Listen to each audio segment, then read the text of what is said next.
Final Fantasy VII Remake. It feels pretty surreal to say that this game is now a part of my collection, and I've been able to experience this game we've been waiting on for years. I was pretty late to the bus for the original 1997 title, only having played it in 2015, but even after having experienced the classic 18 years after release, I was still blown away and heralded it as one of my favorite games. The music, characters, gameplay, and countless hours of chocobo breeding all left an enormous impact on me, some for the best, and some for the worst. But Final Fantasy VII Remake has been something in the works for quite a long time, with its reveal in 2015, and Yoshinori Kitase saying that the project has been in development for years as the fifth part of the Final Fantasy VII compilation. From all the trailers and screenshots we received over that period, as well as having played the demo, I had a strong feeling that this remake was going to be something pretty special. It was once I woke up from my apartment in the Sector 7 slums to be greeted by the bright morning sun illuminating the plate above and the town below, showing the true scale of the world that I was hit with this realization. I was experiencing the game I love so much again, but in a way that would offer me a new perspective on the world. That's to say that Final Fantasy VII Remake felt like it was not a replacement for the original PS1 JRPG, but instead a supplement. Having poured numerous more hours into this game and reaching the conclusion, I can safely say that that sentiment has never been more true. So I've been immensely excited for this game and was presented with this new perspective, but what did I think of Final Fantasy VII Remake overall? I know I'm a little late to the party on this one, but I really wanted to talk about this game and I figured, hey, let's make a video on it. I'll be going over my thoughts regarding different categories, which includes the story, but I'll make sure to have a spoiler warning right before we reach that point. With that out of the way, let's kick this off with what's likely the biggest deviation from the original game. The combat of Remake was one of the most contentious changes from the original back when this game was announced, and even a bit today. I realize this action RPG style isn't for everyone, but let me just say, this game's combat is absolutely superb. Hitting enemies feels satisfying, and different weapons and characters all have this perfect speed and weight that characterizes them fantastically. For example, Cloud's wind-up between hits makes perfect sense given his gargantuan weapon of choice, but there's this gratifying speed and feel to his movements. There's also someone like Tifa who has really fast auto attacks that match her close combat style, but there's a lot of build-up between some of her blinding speed abilities like Rise and Fall or Star Shower. I also love how differently each character plays, with Barret being a nice safe switch for distance damage or trying to get a heal off before the enemy reaches you, Aerith for party support, and Tifa just being my bruiser. The primary reason these playstyles all work so well is because of the ability to actively switch between them at any point in battle. Not to mention that different weapons having different skill trees and signature abilities that are accessible on all weapons when mastered leads to your playstyle switching in a fun way throughout the journey. Yet allowing you to command your party members on how to spend their ATB gauge, which is built through attacking and can use things like summons, spells, or abilities, makes combat feel very involved and reliant on strong resource management. In a lot of ways, the gameplay centered on resource management of your moves reminds me of Xenoblade Chronicles, which is something I realized in several other aspects. Enemies have what's called a pressure gauge, where they will be slightly incapacitated, and it can be built quickly through specific moves or their weaknesses. The real prize is reaching that staggered state by filling the pressure gauge to absolutely maximize your damage with abilities, limit breaks, or big boy spells. It kind of reminds me of Xenoblade's break and topple states, with an emphasis on exploiting weaknesses, which is a decision I greatly appreciate because the game puts an emphasis on knowing how to combat certain enemies properly, something absolutely necessary for hard mode encounters. Materia is handled incredibly well too, and feels like the perfect way to remake it from the original. It's just a strong system that offers a bunch of freedom for character customization and playing the game in a different way, whether that's just to try new stuff or for challenge runs. I wasn't able to sink my teeth into every kind of materia, and that's something I'm looking forward to with my hard mode run. The biggest problem I have with the game's combat is with air encounters. This is a common complaint I've seen, but your arsenal and control are severely hindered versus airborne enemies, which can be frustrating and counters the game's design philosophy for grounded encounters. My desire for the next game would be to take a page out of Kingdom Hearts 2 and Freeze Book with the ability to keep momentum easily even after a full combo. Some of the moves don't have to be as flashy or crazy, but it'd be a good direction to bring in line with the rest of the combat. Overall, the battle system is gratifying, visceral, and stunning, and makes regular enemies and bosses alike enjoyable experiences. Quick side note regarding the bosses, but holy crap, some of these boss fights are incredible. The one in particular that blew me away was the Airbuster fight, which has a healthy amount of buildup to where you can customize the encounter by limiting its arsenal. That's a super clever idea that is met with the hype as shit. Oh my gosh, beating on this giant robot with crazy phases as Heidegger starts talking crap and this godly remix of Those Who Fight Further blasts in the background. One of the best boss fights I've experienced in years. Anyways, not only is the game satisfying the control for the most part, but a spectacle to look at with how lively and animated each character is. And using the ATB gauge practically turns the game into Screenshot City with how beautiful some of these shots look. This philosophy also carries over into the game's visuals, which, for the most part, are pretty top-notch. Midgar has always had this iconic look with its dirty, technological world alongside a green hue prevalent in a lot of the game's art. Final Fantasy VII Remake captures that setting of the original marvelously, and even offers a new perspective, both literally with the camera control and figuratively with its brighter palette in some areas of the busy city. Environments are very detailed and brimming with personality that expands on what was portrayed in the PS1 game. Areas like the suburbs on the upper plate or the grotto containing Aerith's house look beautiful and create an immersive, exhaustive world to get sucked into. However, that's not to say that the visuals are perfect. I did notice a plentiful amount of texture pop-ins and some kind of wacky PNGs or textures in the background of some areas during my playthrough. Some of the NPCs also have some pretty jank faces when juxtaposed against the world and main cast, which could be a bit distracting. Unfortunately, some of these elements could break my immersion, but it was never more than momentary and aren't exactly issues that tainted my experience with the remake. What did make my experiences better was how fantastic the main cast of characters looks. I personally think these characters look the best they ever have, and what small changes have been made to their designs are welcomed. And Square Enix decided to make everybody so gosh damn attractive, from the obvious picks like Aerith all the way to frickin' Heidegger. You went from this to this. Unreal Engine 4 is one hell of a drug, let me say that much. Regardless, how the designs appear is one thing, but my greatest fear going into Final Fantasy VII Remake was how would the writing and spirit of these beloved characters be handled. Cloud is one of my favorite characters of all time, and I've always been one that was never fond of the direction Cloud's character had taken after the original Final Fantasy VII. Outside of Crisis Core, that game's good. I can understand the direction that Cloud's character took for Advent Children, but it was never something I loved because he lacked a lot of the charm he had previously. So, what was the final result? Well, I'm pleased to announce that I found the characterization on display to be simply extraordinary. I'd even go as far as to say that the way that these characters are handled might be the best aspect of the entire remake. Without delving too much into specifics, Remake is exceptional at capturing the original portrayals of the characters from the PS1 title and expanding upon them in some ways with the addition of voice acting. Cloud strikes this perfect balance between an actual cool guy and someone trying really hard to be the cool guy. No charm, no wit, big sword, but no skills. I've got skills. I've always viewed Cloud as a badass, but also kind of a socially awkward nerd, which leads to a lot of complexities in his character. Remake nails this notion, and Cody Christian does an excellent job selling it. I couldn't be happier with this interpretation of Cloud. I've mainly focused on Spiky Hair McGee because of how much I adore this character, but the rest of the cast kills it too. Barrett is intense and such a fun personality while avoiding some of the stereotypical trappings he might have fell into in the original. He's also just hilarious. This sucks! I want to go back! Tifa is kick-ass and has really strong moments of genuine emotion when building off of the others. Aerith is...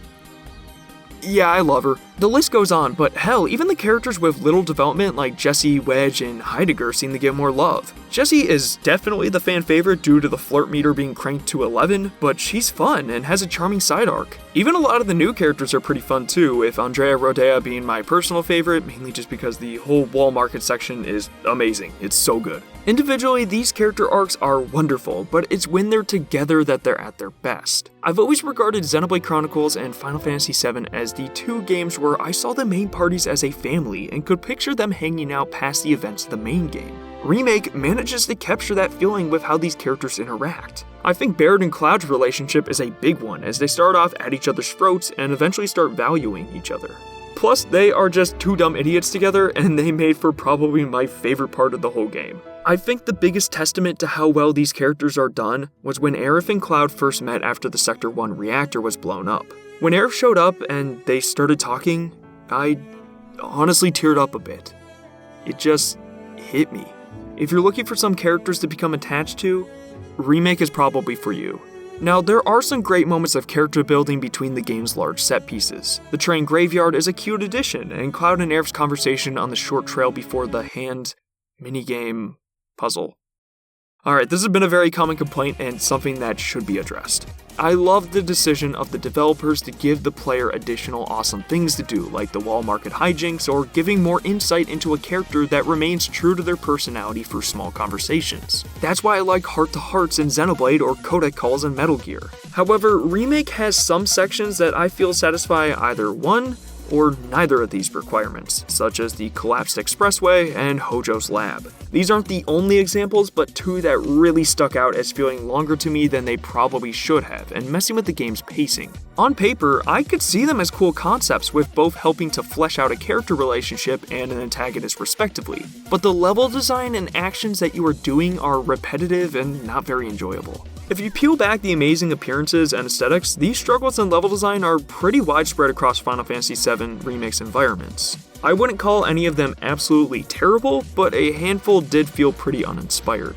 However, I think the switch to potentially larger environments in the world of Gaia with the second episode could help correct this problem. When you decide to stretch an 8 to 10 hour segment into the 37 hours it took me to beat it, it's likely you're gonna have some pacing and environmental issues. Yet the side quests that I hear is a common gripe amongst reviews weren't really an issue for me. I think the optional added content is a nice way to offer a chance at further world building, and these quests felt pretty different for the most part.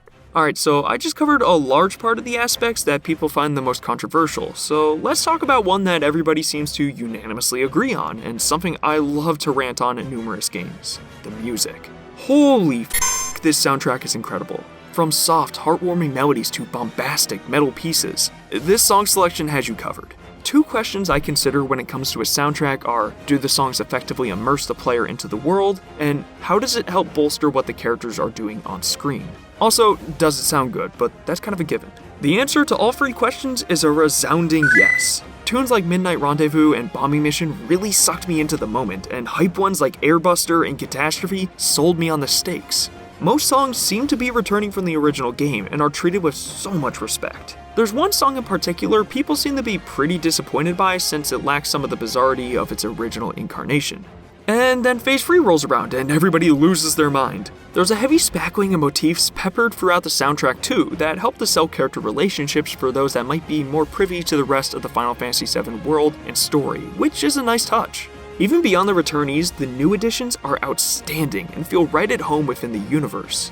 Furthermore, the soundtrack constantly uses this concept where you'll hear a familiar song, but it gets remixed in a different way for different situations and environments. For example, Those Who Fight Further when fighting against the Scorpion Sentinel is drastically different from that of the Airbusters variant, with the former sounding more orchestrated in construction, and the latter's going full-on metal with a powerful guitar. Final Fantasy VII's soundtrack is legendary to me, and the remake song selection manages to match and even exceed it in some areas. Even if you don't get the game, treat yourself and listen to this soundtrack.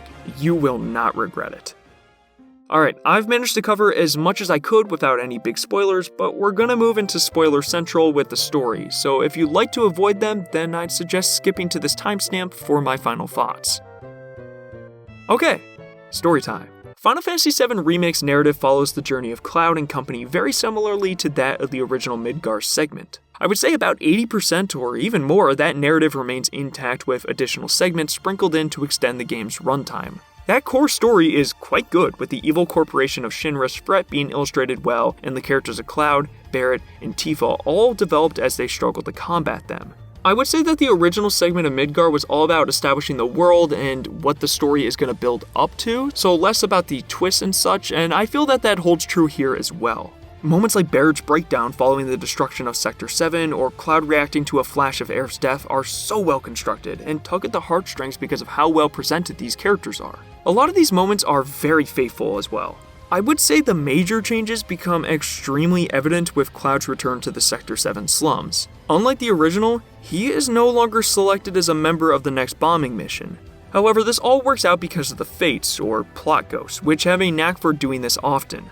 The plot ghost's goal is revealed to be keeping the events of the original Final Fantasy VII on course, which I believe is actually really clever. Serving as a representation of the vocalized desire to keep the game as true as possible to the source is a fascinating concept, and one that we don't really see executed as a narrative tool within a game.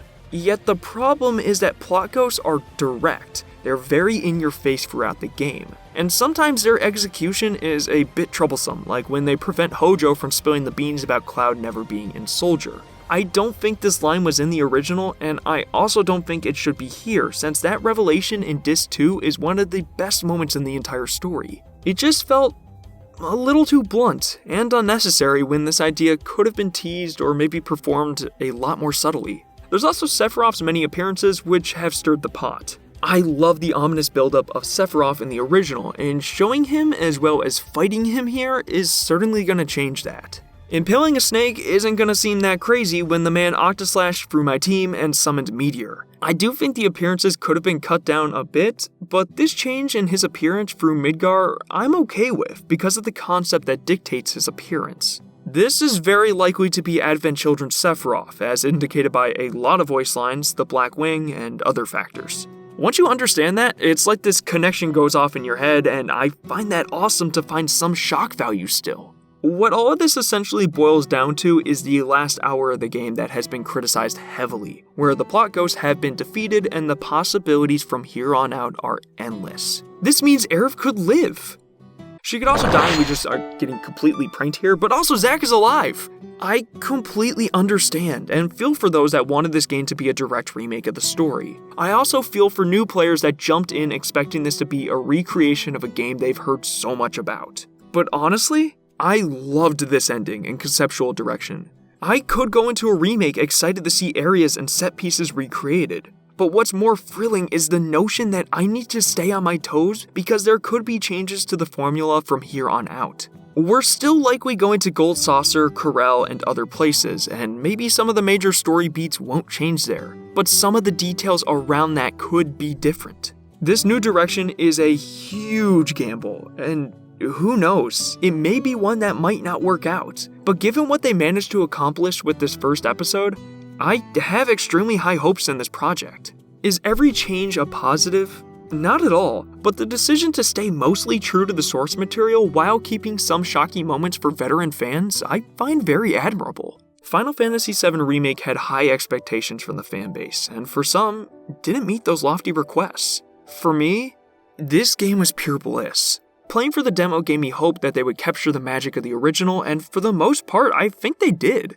The combat is invigorating and rewarding, there's a rich atmosphere to the environments, and the characters are the best they've ever been. Moreover, the aesthetics like the visuals, and especially the music, are phenomenal. The direction of the story, although understandably upsetting for those expecting something different or newcomers, is something I find awfully exciting, and I think the perfect blend between new and old. Again, this game certainly isn't without its flaws. Issues like visual hiccups, air combat, early story reveals that were best saved for later, and my biggest gripe of poor pacing and level design in some segments. However, a majority of this experience was exactly what I wanted out of a revisit to the Final Fantasy VII universe. Like I mentioned in the beginning, once I convinced myself it was more of a reimagining than a one-to-one remake, I was able to appreciate it so much more. If I had to give the game a score, I would give Final Fantasy VII Remake a very passionate 9 out of 10.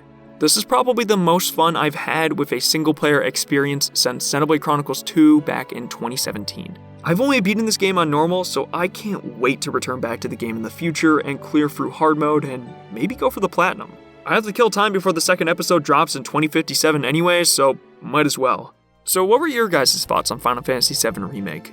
Did you love it, hate it, or maybe you're on the fence about getting it? Let me know in the comments, and I'd love to have some discussions on it. Also, if you enjoyed this video, consider liking it and subscribing to the channel. I cover the Xenoblade Chronicles series primarily, but I tackle other games and would like to do some more content on Final Fantasy VII moving forward. Anyways, that's gonna be it for me, so as always guys, thank you for watching, and until next time.